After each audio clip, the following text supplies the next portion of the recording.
Guys, malapit na mag-birthday si Gio ngayong May. So magpa 5 years old na siya. So nag-decide kami ni Mrs. na finally, bilhin na siya ng 110 scale na RC crawler. And of course, ang napili namin is the Oster Hobby brand. Kasi mura lang ito. Parang mga nasa 7,000 lang ata yung bili ko dito.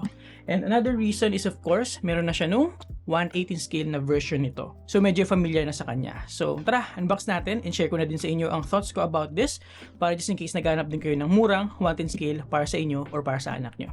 Let's get into it.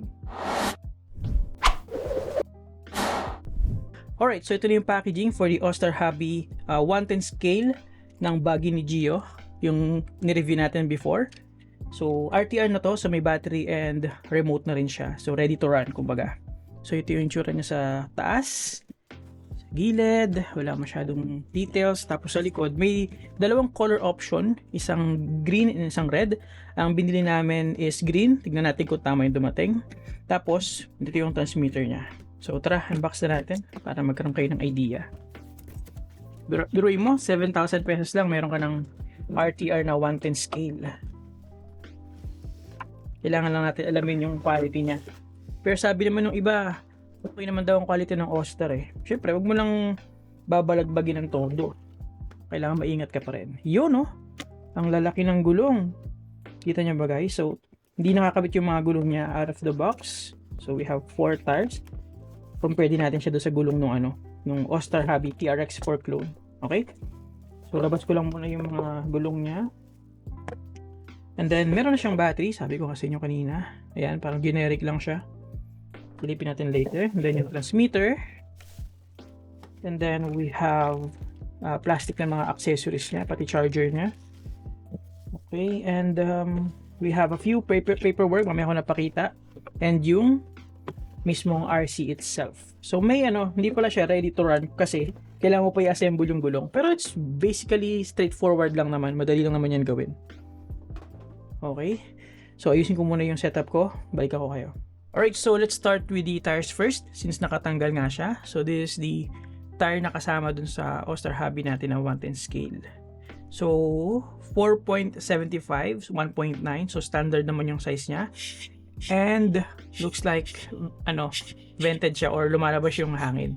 And then malambot naman siya. Ayun okay naman yung compound niya. I mean compared dito sa galing sa TRX4 clone na Oster Hobby din. Ito medyo matigas, medyo stiff. Ito mas malambot.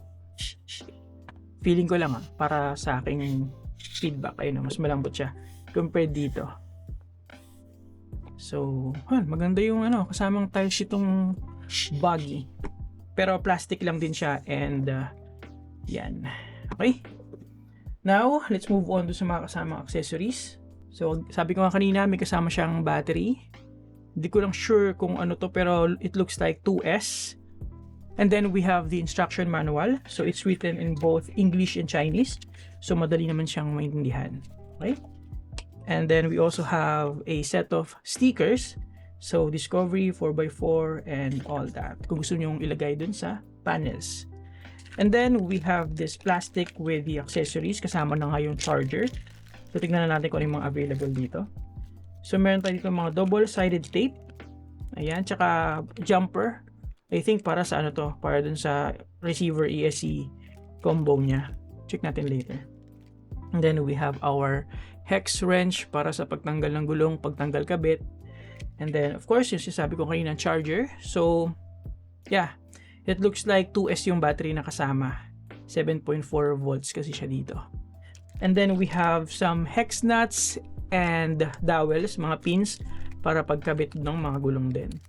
And then, here, hubcaps. Meron pa siyang hubcap para sa mga tires niya. Meron din ito yung TRX4 clone. And then, here is our transmitter. Tignan natin. Ayan, laki ng transmitter. Laki. So, tignan natin kung ano yung mga controls niya. So, we have our steering. Meron pa nga siyang disc brake sa loob na design. And then, our throttle. Meron siyang dalawang LED indicator, green and red. And then, we have this 2 channel lang siya. 2 channel switch. We have our aux button. We have our steering trim, throttle trim, tsaka steering rate. So, yun yung tatlong knobs niya dito. And I think that's pretty much it. Meron pa pala sa taas. So, meron tayong 3-speed throttle limiter. So, low, medium, and high. So same lang dun sa 118 scale na transmitter, meron din yon. And then meron tayong switch for throttle and steering kung gusto mong i-reverse yung kanilang direction, and binding. Okay? And that's pretty much it. And then sa ilalim, tingnan natin kung ilang battery ang kailangan niya. Standard na 4 na AA batteries. Okay, so laki lang. Nababalkyan lang ako sa remote niya, pero still pretty good. So finally, ito na yung ating mismo RC. So comparable siya, medyo similar siya dun sa 118 scale na buggy nila. Medyo different lang yung shapes ng panels, pero the same concept na integrated yung chassis sa kanyang body. So iisa lang. So hindi ka pwedeng basta-basta magpalit ng cowl or ng shell para dito. Kumbaga ito na yun. Okay? So tara, paikutan lang muna natin. So we have a few panels dito na pwede mong tanggalin kung gusto mo lang na parang roll cage lang yung makikita mo. Okay? And then we have our battery tray dito na may strap, which is very convenient. Tapos, ito yung kanyang lay down servo. Mamaya silipin natin. Tapos, on this side, kung makikita nyo, ang haba ng kanyang shocks. And it looks like oil filled siya kasi may mga may mga bakas pa ng oil. Feeling ko internal yung spring nito, kung di ako nagkakamali guys Kasi nga, kita nyo naman, di visible yung spring. And hanggang dito yung kanyang travel. Hanggang dito lang yung fully compressed. And then, ganyan. At least oil-filled shock na rin siya. So, we have our axles. So, straight axle pala ito. Similar with the 118 scale nga. Pero yung TRX4 clone niya guys is Portal. Okay, so ito na yung harapan. Sabi ko sa inyo kanina, lay down servo yung design niya. So, siya, sa axle siya nakakabit. And then, here's our straight axle. Dito yung ating differential. Plastic lang siya. And then, sa kabila, ganun din. Straight axle lang din. Gitna yung kanyang pumpkin on both sides.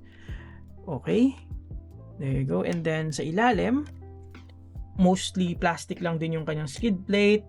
Yun nga, yung axles niya. Pero, yung kanyang links and drive shafts are metal. Plastic ends yung mga links, pero mukhang makakapal naman sila. Okay? So, compared dito, syempre ito, plastic lang lahat-lahat. Ito, may kahit pa paano may bakal din naman. And then, for electronics, aside from the servo, yung ESC niya and receiver niya nasa loob. And hindi pala siya integrated, guys. Magkaiba or magkahiwalay pala yung ESC and receiver compared dito sa 118 scale nila na integrated yung ESC and receiver niya. Okay? So, which is good. Magkahiwalay. Ibig sabihin, pwede mo siya ma-upgrade in the future na ESC lang kasi naka-separate yung receiver niya. So, ito yung receiver and then, ito yung ESC. And then, yung motor niya. Hindi ko lang alam kung ilang turn yung motor nito kasi hindi natin masilip pero definitely brushed.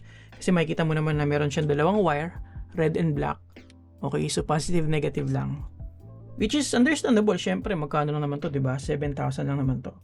Pero ang maganda doon is upgradable siya since nga hiwalay yung ESC and receiver. So hindi ka problema doon. Pwede kang mag-upgrade lang ng motor mo and you don't have to change the transmitter. Kung di ako nagkakamali guys I think pwede yun. Kasi pagka combo siya, kailangan mo na rin magpalit ng receiver. Pagka tinanggal mo na yung receiver niya and ESC, pag nagpalit ka na ng, let's say, Fusion SE for example. Okay? So, I think that's about it. Hindi ko lang alam kung ilang grams tong servo niya. Walang nakalagay. Yeah, walang nakalagay na kung ilang kilograms yung weight supported din tong servo na to. Pero lagay ko na lang yung product page and product link sa baba para magkaroon kayo ng idea. Sorry, hindi ko pa makakabit yung gulong guys kasi ibabalik ko pa to sa box. Kasi sa 29 pa namin to ibibigay kay Gio. So, hindi ko muna siya bubuuin. In-unbox ko lang just for the sake of the video para ma-share ko sa inyo. So, ayun. Abangan nyo na lang siguro yung mga montage ko or mga further feedback ko pagka nilaro na namin to ni Gio. So, yung sunod na clips natin or sunod na video natin is pag ginagamit na namin ito ni Gio sa laro. Okay, so for now, thank you for watching and see you on the next one. Hopefully, magkaroon kayo ng idea about the build quality, design, and other features nitong OSTAR Hobby na 110 Rock Crawler Buggy. By the way, yung kanyang battery plug is DINS-T. Okay? Just in case na may mga battery na kayo na ganito. Okay? Thank you for watching.